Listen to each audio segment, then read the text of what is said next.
By the end of the first millennium AD, one small group of 9 French crusaders form under the name Knights Templar.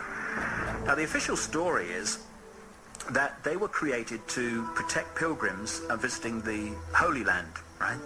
Well, there's 9 of these guys for 9 years. I mean, they're going to protect a lot of pilgrims. Of course, it was a cover story. They went to Jerusalem, and they stayed there for 9 years, and they were searching for something, and it seems they found it, whatever it was. And suddenly things changed very rapidly. This small little 9-man organization started to massively expand. It became one of the most, if not the most influential organizations in Europe. To join the Templars, you had to give them all your wealth and land, and they were signing up the noble families of Europe. They became massively wealthy, massively quickly. The Knights Templar were holy at the same time they were engaged in warfare. And because of these 2 attributes, they needed money. They needed money to pay for their warfare. And they had a real ability to raise money because they could call on people's piety to pay for their expenses. They were the people that built the fantastic structures like the pyramids and stuff with knowledge that a primitive people would never have been able to do. The reason a lot of the ancient knowledge had to be kept secret was simply because the knowledge they had would have empowered the people. And that is not what the ruling leadership desired. With some of the most famous people in the world today, you find that their rituals are an absolute mirror of the ones that were carried out in Babylon, in Egypt, and the ancient world in general. It's an unbroken span of manipulation from the far ancient world to the present day. The structure by which the world is controlled by a few people, literally a handful at the very top, is like Russian dolls, one doll inside another, inside another, inside another. I call this web in which they all fit the Illuminati, the illuminated ones, illuminated into knowledge that the rest of us don't get. And that Illuminati has been manipulating for centuries to bring about what is now appearing before our eyes. Началась она более 1000 лет назад, когда французский король завоевал Иерусалим. Тот крестовый поход, самый масштабный и разрушительный из всех, был организован тайным братством, приоратом Сиона и его военизированным крылом, рыцарями-тамплиерами.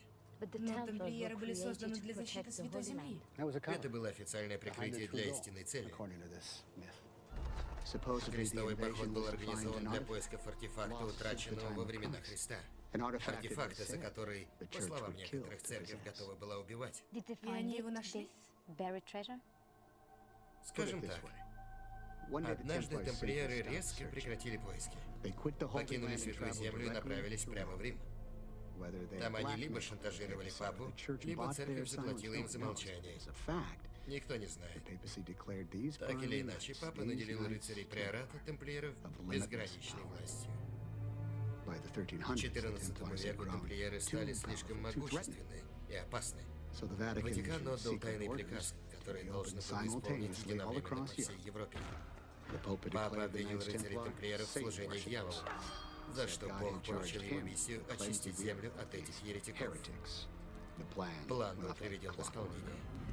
Тамплиеры были уничтожены 13 октября 1307 года, в пятницу. Пятница 13-е.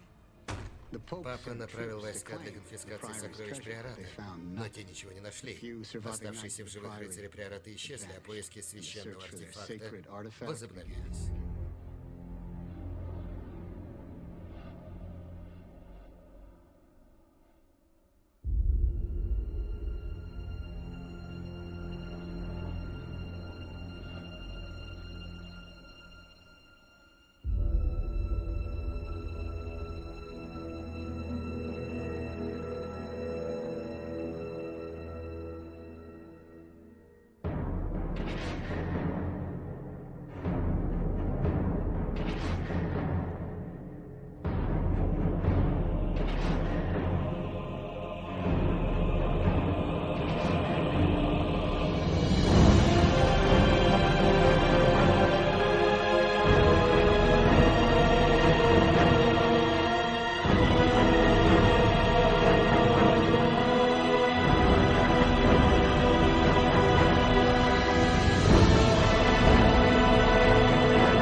Thank you.